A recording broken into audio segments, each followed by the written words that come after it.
ngayong araw at sa mga darating na araw, sama-sama tayo, tulong-tulong, ipabagsak ang Pangulo, hindi ang gobyerno. Nakasayan si BBM, sa lahat po ng ating mga kasama, hindi ko alam kung napansin ko na po lahat ng mga liderado na dito. Alam ko kayo mismo, mga presidente at tagapamuno ng inyong mga organisasyon. Secretary Jun, nandiyan ka po. Sa inyo po lahat, alam nyo ho, nung ako'y tumakbo ang Pangulo, sumuporta po ako kay BBM at kay Inday Sara. Marami sa atin dito ang sumuporta kay BBM at kay Inday Sara. At ako po, sa maraming taon, kahimik dahil kailang hindi nagsasalita sa politika. Sinabi ko na rin po yan na pinipilit po ako, pinipitahan na bumalik sa politika, at sabi ko ayoko muna dahil gusto ko mag-focus at bigyan pansin ang negosyo at ang aking pamilya. Nakuna po ako nagsalita tungkol dito nang lapitan ako ni Sergeant Protesa. Inilabing po yan ng isang kaibigan sa Universidad ng Pilipinas. Sabi niya, pakinggan mo ang tao ito dahil gusto niyang makausap si Senador Dante Marcolita. Noong nagsalita si Contesa, nagulat ako sa mga sinabi.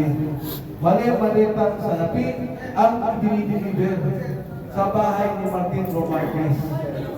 Alam niyo, sinabi pa niya pati ang Department of Health, ang pondo doon pinapakilaman nila. Hindi niya alam ang mga nangyari kung hindi nakita niya yung investigasyon sa flood control. Ang sabi na, sir, ikulado kasi mo si Contesa, yung aking mga kamag-anakan binabahag. Yung mismong isang kasama ko, pamilya, pinahan, nawala ang buhay, nawala ang siligan. Yung palang pinupuhan namin mali-maleta na pera ay buwan dito sa flood control at mga umadyang proyekto ng gobyerno. Kung naalala niyo po ng panahon na yun, ang panawagan ko, panagutin si Martin Romarquez. Dahil tinanong ko si Contesa, sabi ko, Contesa, nag-deliver pa kayo ng pera kay Pangulong Bongbong Marcos. Ang sabi niya, wala po sir. Ang deliver namin ng pera ay doon kay Martin Romarquez. Anong ginawa po nila? Pinaalis si Saldico. Umalis ka muna dyan, magtago ka, huwag kang magsalita. Noong nagsalita si Contesa, pinatawag ko yung assistant ni Saldico, hindi, pinabayaan makalabas ng bansa. O matapos nung pinabayaan niya makalabas, si Manny Punoan, si Bersamin, pinabayaan si Amina Pangandaman, pero itulong po yung kwento, nagulat ako na magsalita si Saldico. Dahil nung nag-usap kami at kaibigan diniging para sa abogado ni Saldico, ang sabi ko sa tao, alam nyo, maaari nyo itong maiwasan ng 2 taon. Dahil Pangulo si Bongbong Marcos. Kahit hindi kayo magtatago kayo. Pero matapos ang 2 taon, pag hindi kayo nagsabi ng totoo, lalabas ang katotohanan na ninakaw nyo ang pondo ng gobyerno at si Saldico ang mastermind. Nagulat ako, nagsalita si Saldico. Anong sinabi niya? Nagdi-deliver ako ng pera kay Pangulong Bongbong Marcos.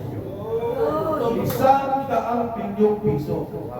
At magugulat po kayo, hindi lamang ang nakaraang taon. Magmula pa ng 2023, 2024, 2025, 100 bilyong piso ang direkta na pupunta kay Bongbong Marcos. Ano sinabi sa kanya? May kota ka, 2 bilyon, buwan-buwan i-deliver mo. Ano ang nangyari sa mga proyekto natin? Nakita nyo, nandito tayo sa Ortigas. Nandyan ang subway. Yan po, proyekto ng JICA. Dapat dyan, may pondo tayo ilalaan para dyan at magbibigay ang Japanese government. Tapos dapat dyan, ng 2028. Correct. Sinimulan niya ng panahon ni Pinoy, ipinlan siya ng panahon ng Pangulong Duterte. Nakuha pong programa, lalagay lang nila ng pondo, anong ginawa nila? Kinuha ang pondo ng subway, nilagay sa flood control. Noong nakaraang taon, PhilHealth, ang pondo 89 billion. Hindi yung pera ng gobyerno yan. Pera po natin yan, contribution.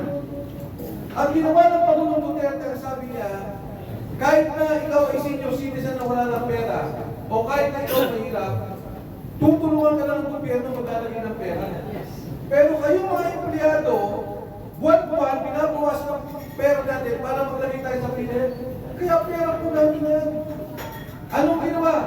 Kinuha ang pondo ng PhilHealth, inilagay sa pondo ng gobyerno, inilagay doon sa unallocated funds. Saan nilagay? Flood control project na gusto.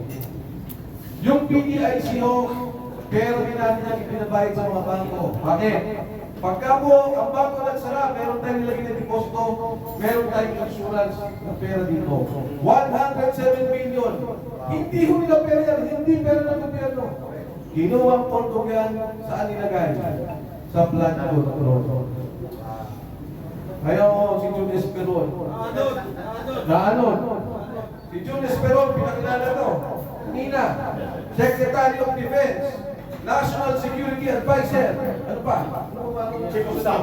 Chief of Staff, Armed Forces of the Philippines. Chief of Staff, hindi ko, sabi kita, mas mabagat ka. Sabi ko, Jun Esperon, ano? Nagkamali ka. Sabi niya, bakit? Ang tagal mo sa kabinete. Humigit ko mula 12 taon. Kung nag-district engineer ka pala, bilyonaryo ka na.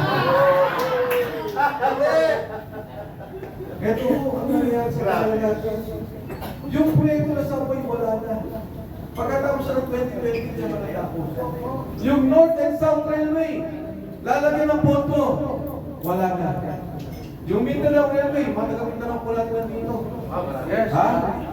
Dapat to, may pondo yan. Saan punta? Wala na sa natin. Yung sa Iloilo, yung Panay Railway, wala na. Gibaras, patay Gibaras Project. Yan ang nangyayari ngayon sa ating bansa. Yan po ang pondong inanakaw. Taon-taon.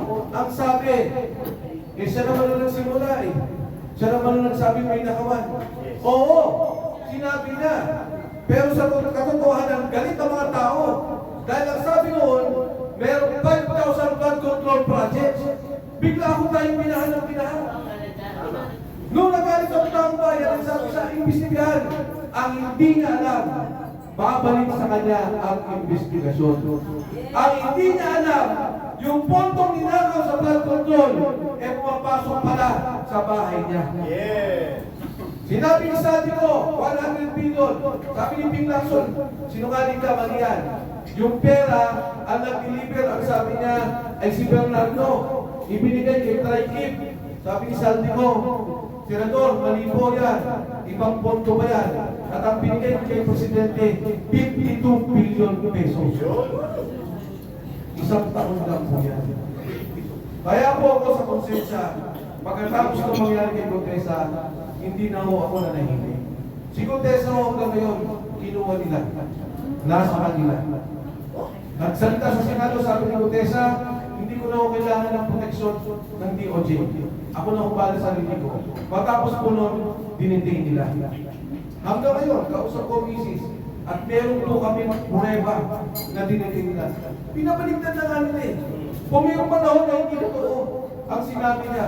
At ang sabi ko niya doon, pinangakuan ko daw at tinagting Marcoleta ng pera para sabihin niya yung mga bagay na yun. Alam mo, sabi ko, okay na. Kahit bumaliktad na si Contessa, iba na yung sinabi niya, walang problema sa akin. Ang importante, palayain niyo yung tao. Dahil yung sundalo to, siya ang pinaka hindi kumita. Siya ang walang interes. Nagpitpit lang to ng pera. At nakita nito na mali pala yung ginawa ng mga panahon yun. Bakit napaparusahan na ito? Bakit natatakotin ng pamilya? Marami pa ho ang nalabas at magsasalita tungkol doon sa operahan. Ngayong araw lang ho, binigay sa akin ng listahan ng taon-taon na 100 bilyong piso na kinukuha mismo ng Office of the President. Mismo ng Pangulo. Iba pa yung flood control na pinag-usapan natin. Ito, direkta sa kanya. Yung 8 bilyon, iba pa ho yun. Ngayon lang ho natin alista. Kaya ako nagpapasalamat sa inyo lahat na tayo hindi manahimik. At tayo ay kumilos. Tayong lahat magkaisa na kumilos at pag-resignin ang Pangulong ito. Yes! Yes! Good. Good. Importante ho ang pagkakaisa natin at ipakita natin yung ating lakas. Kahit maliit na grupo pa tayo, magpalakas o magpadami. Dahil ang EDSA uno, napuno sa ganyan. Ang sabi ng military, withdrawal of support. Nag-withdraw ang mga sundalo, nagpaligtaran at sumama sa mga protesta. Nag-EDSA dos, nandiyan na po ako, sundalo, si General Esperon, ako po'y nasa Kongreso. Ang sabi ng military, we will withdraw our support dahil wala nang negosyante. Nakikita nila ang problema ng ekonomiya. Wala nang mga taong gobyerno. Nakikita nila wala nang tiwala sa ating pamahalaan. Ang sampay na, maging ang mga OFW natin, wala nang tiwala sa gobyerno. Kailangan natin ipatigto, palakasin ang ating pagkilos para ang ating sandataang lakas.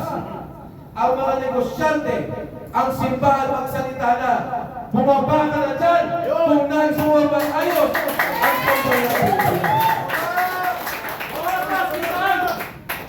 Inyong po lahat, sa pagkakaisa po natin, of course, kay Congressman Jing Paras. Si Congressman Jing. Kaya po, ang ating po Pangulo, may gagawin po yan si Congressman Jing. Samahan po natin. Baka ho, makulong tayo, pero huwag tayong matakot. Isurveillance tayo, huwag tayong matakot. Dahil pag hindi gagawin ni Kong Jing ang gagawin niya, kasama si John Esperon, kawawa ang kinabukasan ng ating mga kabataan. Pag hindi tayo may kilos para tanggalin ang Pangulong to, kawawa na ang sambayan ng Pilipino. Wala na ang pag-asa ang ating bansa. Ang dami nating pera. Ang dami nating resources. Agrikultura. O bakit mahal ang sibuyas na sabi ni Santino? Kinontrol nila ang smuggling para sila kumita. Bakit ba yung sugar quota? Kinontrol dahil yung pagka ikaw mag-import, pupunta ka ng Department of Agriculture. Sindikato nila ang kumuha ng quota. Sila din ang nagparating ng asukal dito. Doble, triple presyo. Pati sibuyas, asukal, lahat. Magtataka ka Pilipinas, ang daming mga tanim. Pero ang Singapore, walang bukid, mas mura bilihin. Ang Malaysia, mas mura asukal, mas mura sibuyas. Ganitong klase ang nangyayari sa pamamahala ng ating bansa. Kawawa ang Pilipino.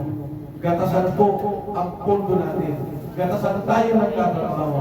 Kaya ngayong gabi, ngayong araw, at sa mga darating na araw, sama-sama tayo, tulong-tulong, ipabagsak ang Pangulo, hindi ang gobyerno. Dahil sa ilang, hindi ang gobyerno. Ang kabuhay, ang bansang Pilipinas.